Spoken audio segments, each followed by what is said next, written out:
أعوذ بالله من الشيطان الرجيم.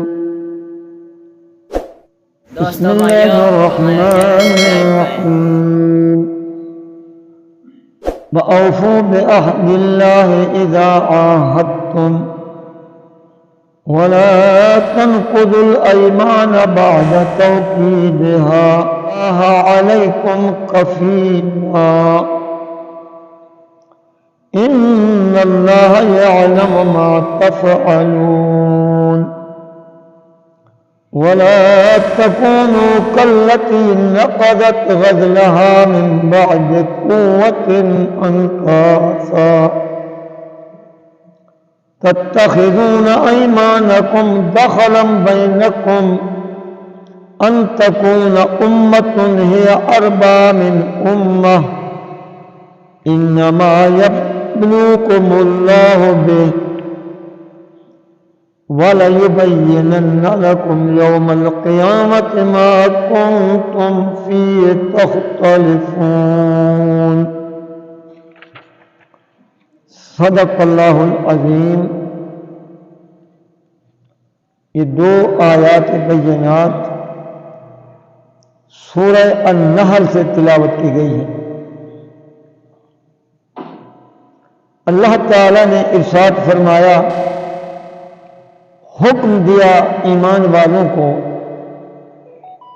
وَأَوْفُوا بِعَهْدِ اللَّهِ إِذَا عَاهَدتُّمْ،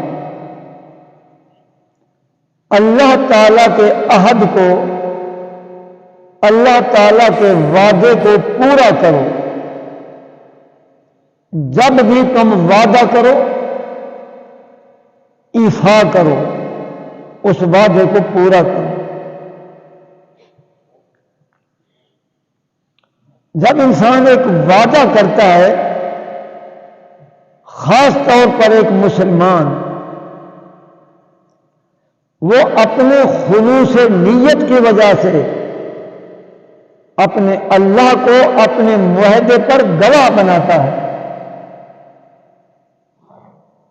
اور خلوص نیت کے ساتھ معاہدہ کرتا ہے یا وعدہ کرتا ہے۔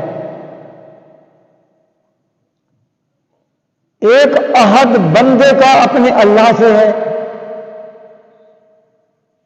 کہ اللہ اس کا معبود برحق ہے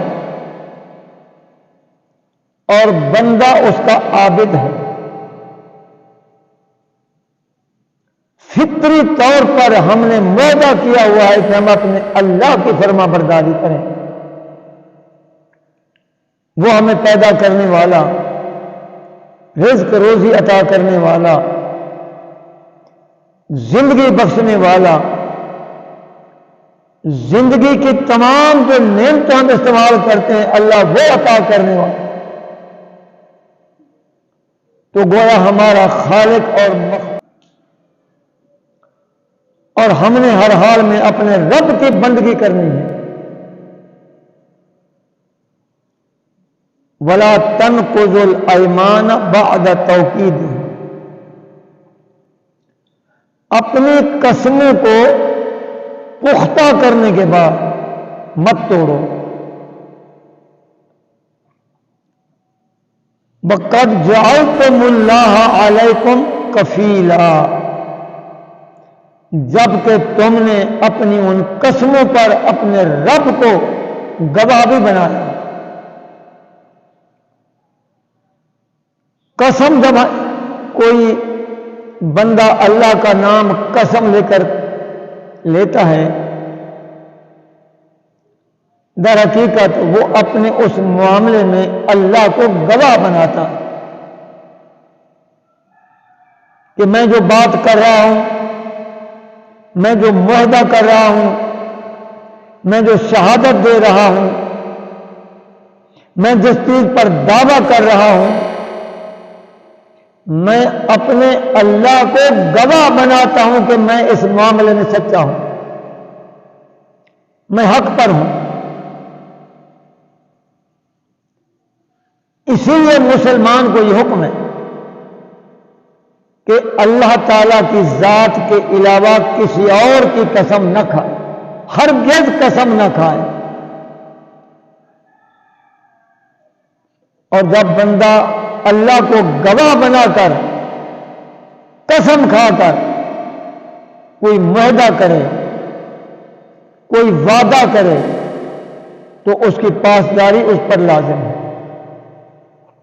اسے اجازت نہیں ہے کہ بلا وجہ وہ معاہدے کے توڑ دے، اگرچہ وہ معاہدہ ہمارا کسی مخالف کے ساتھ بھی کیوں نہ ہو، کسی دشمن کے ساتھ بھی کیوں نہ ہو۔ ایز اے مسلم ہمارا فرض ہے کہ جب تک دشمن معاہدے پر قائم ہے ہم بھی قائم رہیں، اگر وہ مخالف فرد ہو، ایک جماعت ہو، پوری ایک قوم ہو یا ملک ہو، جب تک معاہدے کی پابندی ہو رہی ہے مسلمان پر واجب ہے کہ وہ پابندی کرے۔ اگر وہ محسوس کرے کہ میرا مخالف اب معاہدہ توڑنے پر آمادہ ہے، یا وہ ایسے ایسے اقدامات کر رہا ہے جس سے پتہ چلتا ہے کہ اب معاہدہ توڑنے والا ہے یہ، یا وہ کسی دوسرے دشمن کو ابھارے،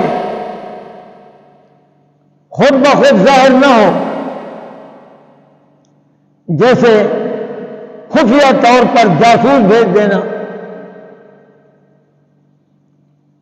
تو جب یہ محسوس کیا جائے کہ اب یہ دشمن معاہدہ توڑنے والا ہے تو کھلم کھلا اعلان کر دیا جائے کہ اب تمہارا ہمارا کوئی معاہدہ نہیں ہے، اس لیے کہ تم نے اس معاہدے کو پامال کرنے کے اقدامات کیے ہیں۔ سیدنا حضرت امیر معاویہ رضی اللہ تعالی عنہ کے زمانے میں ان کا غالباً رومیوں سے معاہدہ تھا کہ اتنی مدت تک فلاں تاریخ تک فریقین یعنی دونوں جانب سے کوئی کسی پر حملہ نہیں کرے گا۔ ابھی ایک دو دن باقی تھے کہ حضرت امیر معاویہ رضی اللہ تعالی عنہ نے ارادہ کیا کہ کیوں نہ ہم معاہدہ ختم ہونے سے پہلے پہلے اپنی فوجیں اپنے بارڈر پر لگا کر حملہ کر دیں۔ فوجیں تیار ہو گئیں کیونکہ دشمن نے کوئی معاہدہ توڑا نہیں تھا، خلاف ورزی بھی نہیں کی تھی، کوئی ایسا قدم نہیں اٹھایا تھا معلوم ہوتا کہ یہ اب معاہدے کو توڑنے والا ہے۔ جب ایک بوڑھے سے صحابی کو معلوم ہوا کہ جناب امیر معاویہ رضی اللہ تعالی عنہ یہ قدم اٹھانے والے ہیں، تو وہ گھوڑے پر سوار ہوئے، ان کی فوج کے سامنے دوڑاتے ہوئے زور زور سے کہنے لگے کیا اب اللہ کی کتاب سے کھلواڑ کیا جائے گا؟ کیا یہ معاہدہ توڑ دیا جائے گا؟ یہ تھی وہ صحابہ میں جرأت حق جو وہ کسی کے سامنے بھی کلمہ حق کہنے چوکتے نہیں تھے۔ تو جناب امیر معاویہ سمجھ گئے اور انہوں نے اپنا یہ ارادہ ترک کر دیا کہ جب تک معاہدہ قائم ہے ہم دشمن کے خلاف کوئی قدم نہیں اٹھائیں گے۔ اب یہاں علماء کرام میں لکھتے ہیں رشوت لینا یہ بھی در حقیقت ایک معاہدے کی خلاف ورزی ہے۔ جب ایک سرکاری ملازم کسی بھی عہدے پر کسی بھی محکمے میں ایک سرکاری نوکری قبول کرتا ہے، وہ گورنمنٹ سے معاہدہ کرتا ہے کہ اتنی تنخواہ کے عوض یا فلاں گریڈ پر جس کی اپوائنٹمنٹ ہو، میں ان امت کے ان لوگوں کا کام، جائز کام، اسی تنخواہ پر کروں گا۔ جو تنخواہ گورنمنٹ مجھے قومی خزانے سے دے گی، یہ میری اس خدمت کا معاوضہ ہے جو میں اپنا وقت اور اپنی صلاحیت اس محکمے میں آ کر کسی عہدے پر بیٹھ کر وقت صرف کروں گا، تو ہر سائل، ہر آنے والے کو میں قانون کے مطابق جائز اس کا کام مفت کر دوں گا، رشوت نہیں لوں گا۔ یہ معاہدہ ہے۔ اگرچہ اس کا ذکر یہ نہیں ہوتا جب وہ اپائنٹمنٹ ہوتی ہے، تقرری ہوتی ہے، وہاں یہ لکھا نہیں ہوتا کہ میں رشوت نہیں لوں گا۔ اخلاقی طور پر یہ بات شامل ہے۔ جب ایک سرکاری ملازم اپنے عہدے پر بیٹھ کر سائل کو مجبور سمجھ کر رشوت طلب کرتا ہے، یا کوئی کہتا ہے مجھے گفٹ دو، یا مطالبہ کرتا ہے کہ عید آ رہی ہے، آپ نے فلاں فلاں جگہ مجھے شاپنگ کروانی ہے، یہ تمام چیزیں رشوت کہلائیں گی۔ اور جو اس نے اخلاقی طور پر معاہدہ کیا، گورنمنٹ اور سرونٹ کے درمیان جو معاہدہ ہوا، یہ اس معاہدے کی خلاف ورزی ہے۔ اور یہ خلاف ورزی معاہدے کی نہیں، یہ اللہ کے حکم کی خلاف ورزی ہے۔ جب وہ ایک جائز تنخواہ لے رہا ہے، اپنا معاوضہ لے رہا ہے، اسے حق نہیں پہنچ، اسی لیے اللہ تعالیٰ کے نبی نے بھی رشوت کو حرام قرار دیا۔ یہاں پر ایک مسئلہ بھی عرض کر دوں، رشوت لینے والے افسر یا ملازم کی بیوی کو اگر یہ علم ہو، یا اس کے جوان بچے عاقل بالغ ان کو علم ہو کہ میرا خاوند رشوت لے کر آتا ہے، یا ہمارا والد حرام کے پیسے لے کر آتا ہے، وہ انکار کر دیں کہ ہم تمہاری حرام کی کمائی نہیں لیتے۔ اگر وہ خوش ہو جاتے ہیں، اس رشوت پر ان کو علم ہے، وہ راضی ہیں، اس حرام کو کھانے میں استعمال کرنے میں راضی ہیں، اب یہ پورا خاندان اللہ کی نگاہ میں مجرم ہے۔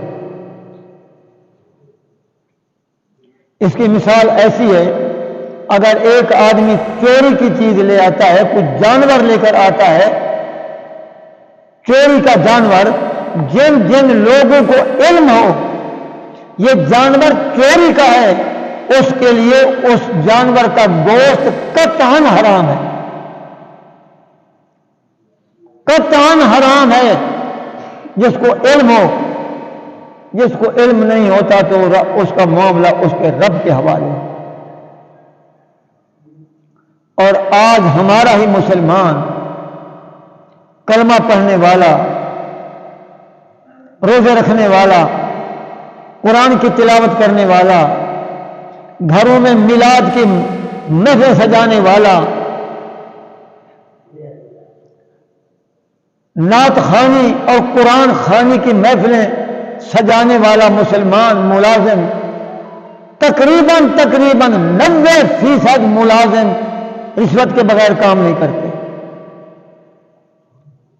خود بھی حرام کھا رہے ہیں، اپنے زیر کفالت بچوں کو بھی، ان میں معصوم بچے بھی شامل ہیں، ان کو بھی حرام کھلا رہے ہیں، اور یہ اس معاہدے کی خلاف ورزی ہے۔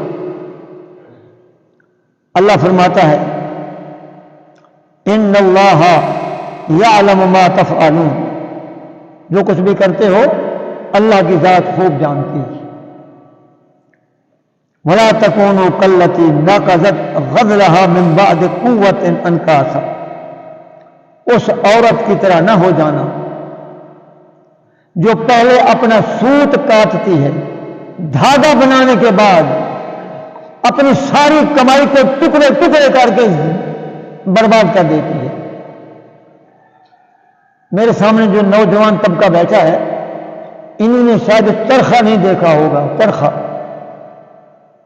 پرانے دور میں جب ہم بچے تھے، ہماری بزرگ خواتین چرخہ چلاتی تھیں، چرخے پر دھاگا بنتا تھا، وہ دھاگا جا کر جلہے کے پاس پہنچتا تھا، جلہا اس سے کپڑا بناتا تھا۔ اس کی ٹرم بھی ہے، چرخہ ہے، اس کا ترکلا ہے، اس کی مال ہے، اس کی ناوری ہے، اس کا اورا ہے، اس کا پھولا ہے۔ یہ اس زمانے کی ٹرم تھی۔ اب تو وہ چیزیں ہیں ہی نہیں۔ اب ایک عورت سارا دن محنت کرے، سارا دن سوت کاٹتے کاٹتے شام ہو جائے، انبار لگ جائے اور اٹھا کر اس کے ٹکڑے ٹکڑے کر ڈالے، گویا اس نے اپنی ساری کمائی کو اپنے ہاتھوں سے برباد کر دی۔ جب بندہ اللہ اور اللہ کے رسول کے احکام کی خلاف ورزی کرتا ہے تو گویا اپنے سارے اعمال کو ضائع کر دیتا ہے۔ تتخذون ایمانکم داخلا بینکم، کیا تم اپنی قسموں کو ایک دوسرے کے خلاف مکر و فریب کا ہتھیار بناتے ہو؟ ادھر معاہدہ کرتے ہو، ادھر خفیہ تدابیر کرتے ہو توڑنے کے لیے۔ کسی مسلمان کو اجازت نہیں ہے۔ پاکستان کے بڑے دو لیڈروں نے جو ابھی زندہ ہیں آپس میں معاہدہ کیا، دستخط ہو گئے۔ ایک فریق نے معاہدے کو توڑ دیا جان بوجھ کر، تو اس سیاستدان نے کہا اس سے کیا آپ نے مجھ سے معاہدہ نہیں کیا تھا جو توڑ رہے ہو؟ کہنے لگا کوئی یہ معاہدہ میرا کوئی حدیث تھی۔ اندازہ کریں اب دونوں زندہ ہیں معاہدہ کرنے والے۔ ان تکون امۃ ہی اربا من امہ، اس لیے کہ ایک گروہ دوسرے گروہ پر زیادہ حاوی ہو جائے اور زیادہ نفع اٹھانے والا بن جائے۔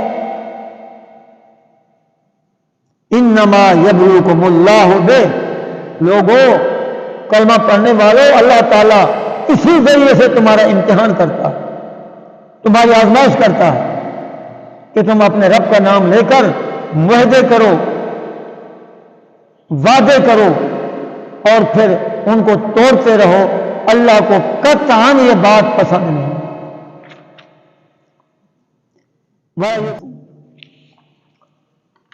جن باتوں میں تم اختلاف کرتے ہو، تمہارے جھگڑے ہو رہے ہیں،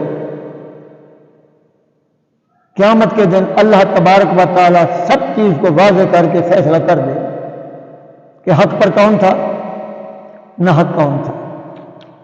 میرے دوستو، کشمیر کے بارے میں اقوام متحدہ نے ہماری پاکستان حکومت سے یہ معاہدہ کیا تھا۔ انڈیا کے بدبخت جواہر لال نہرو نے جو وزیر اعظم تھا دستخط کیے تھے کہ بھائی جنگ بند کر دو، ہم استصواب رائے کروائیں گے، کشمیریوں سے ووٹ کرائیں گے، اگر کشمیری پاکستان کے حق میں فیصلہ کرتے ہیں ہم کشمیر کو آزاد کر دیں گے، اگر تمہارے حق میں فیصلہ نہیں کرتے تو کشمیر ہمارا ہوگا۔ 75 سال ہو گئے یہ غیر مسلم طاقتیں بدبخت اس معاہدے پر عمل نہیں ہونے دیتے، اس لیے کہ مسلمان تو پابندی کرتا ہے لیکن یہ بدبخت جو غیر مسلم ممالک ہیں ان میں سب سے پیش امریکہ، برطانیہ، فرانس اور یہ روس، یہ سارے آگے ہیں اور اس معاہدے کو آگے بروئے کار لانے میں رکاوٹ ہے، حالانکہ معاہدہ ہو چکا ہے۔ دعا کرو اللہ تعالیٰ ایسے معاہدوں سے ہم سب کو محفوظ رکھے۔ آخر دعوانا ان الحمدللہ رب العالمین۔